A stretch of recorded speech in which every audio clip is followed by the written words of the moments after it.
이 영상, 조덕환의 길은 일제강점기 북해도 탄광에 강제징용된 조덕환 선생이 극적인 탈출 끝에 살아남아 인간 승리를 이룬 실화를 바탕으로 한 소설입니다. 오사카에서 생계를 이어가다 광복 후 귀국한 그는 참혹하게 낙후된 고향을 보고 평생을 바쳐 고향 마을의 도로를 내고 국도로 승격시키는 데 헌신합니다. 개인의 생존을 넘어 공동체의 미래를 개척한 조덕환 선생의 삶은 시대를 초월한 깊은 감동을 선사합니다.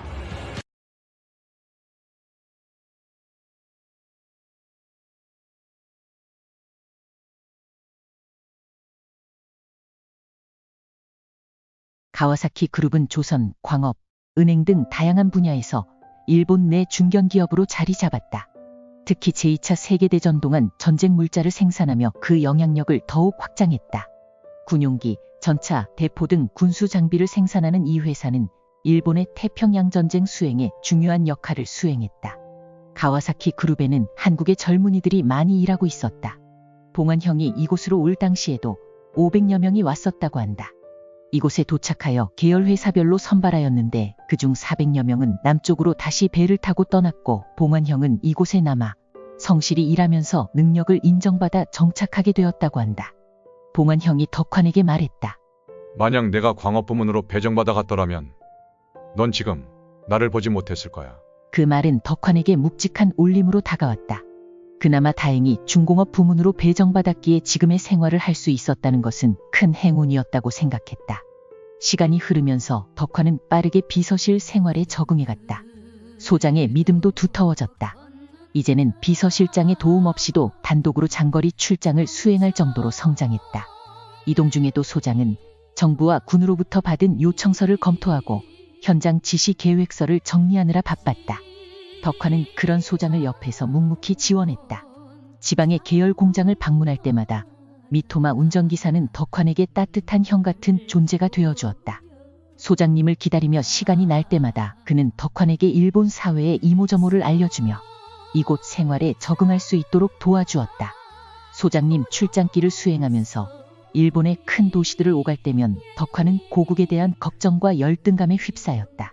일본의 발전된 모습과 가난한 한국의 현실이 너무도 대비돼 가슴 아프게 다가왔다. 선진국 일본의 활기찬 모습과 세계로 뻗어가는 대국의 기세에 고국의 현실이 걱정되었다. 일본에서의 생활은 덕환에게 새로운 도전과 배움의 연속이었다. 가와사키 중공업에 입사한 지 1년이 되어갈 무렵 8월 대보름 오복 명절이 다가왔다. 봉환형은 고향에 두고 온 형수와 조카가 보고 싶다며 휴가를 내자고 제안했다. 덕환과 삼봉은 너무 기뻤고 설레는 마음을 억누르며 고향에 갈 날을 손꼽아 기다렸다. 고향으로 향하는 길 덕환은 결심했다. 어디에 있든 주어진 역할에 충실하며 언젠가 자신의 뿌리를 더욱 빛낼 날이 올 것이라고. 이 모든 경험이 그의 미래를 위한 밑거름이 될 것임을 믿어 의심치 않았다. 추석이 다가오던 어느 날 봉환과 덕환은 마침내 고국으로 돌아갈 수속을 밟았다. 일본에서의 지난 시간은 한편으론 생존의 몸부림이었고 또 한편으론 집으로 돌아가기 위한 고된 여정이었다. 두 사람은 고향에 갈 선물을 하나하나 고르며 설렘과 긴장이 교차했다. 부모님을 위해선 고운 옷과 술, 형수를 위해 화장품과 고급스러운 의복을, 어린 만준이를 위해선 반짝이는 장난감과 옷을 골랐다. 고향엔 이런 게 없으니 얼마나 기뻐하실까. 덕환의 말에 봉환은 말없이 고개를 끄덕였다. 하지만 마음 한편에는 묵직한 두려움이 자리하고 있었다. 일본 경찰의 눈을 피해 탄광에서 탈출했던 일은 함부로 말할 수 없는 비밀이었다. 오사카항을 떠난 배는 물살을 가르며 부산항에 닿았다. 그들은 다시 열차와 버스를 갈아타며 긴 여정을 이어갔다. 성주군에 가까워질수록 두 사람의 가슴은 빠르게 뛰었다. 덕환은 눈을 감고 고향 마을의 풍경을 떠올렸다. 그곳의 들판, 뿌리실 마을의 흙냄새 그리고 부모님의 주름진 손길이 떠올라 코끝이 찡했다. 저녁 늦게 도착한 마을은 추석 준비로 분주했다. 마을 곳곳에선 떡을 찢는 소리, 전을 부치는 냄새 그리고 술 냄새가 어우러졌다. 두 형제가 마을 어귀에 들어섰을 때 고요하던 마을은 금세 웅성거리기 시작했다. 만주네비다. 누군가의 외침과 함께 집 안팎에서 사람들이 몰려나왔다.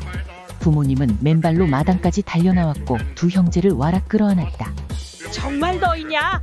꿈이 아니냐? 어머니의 떨리는 손길에 덕환은 눈물을 삼키며 겨우 대답했다. 어머니, 저희 왔어요. 돌아왔습니다.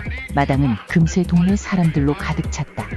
이웃과 친척들이 귀국을 축하하며 서로 얼싸안고 웃음을 나눴다. 하지만 그 웃음 사이로 흐르는 눈물도 있었다. 특히 봉환형의 형수는 뒤돌아 눈물을 훔쳤고 어린 만준이는 낯선 아버지를 멀뚱히 바라보기만 했다.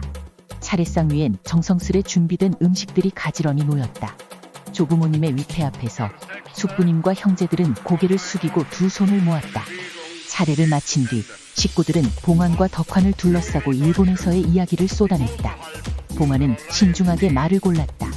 잘 지내고 있습니다. 오사카에서 회사도 다니고 적응도 잘했어요.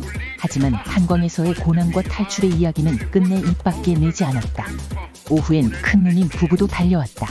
동생들이 돌아왔다니 이렇게 기쁠 수가.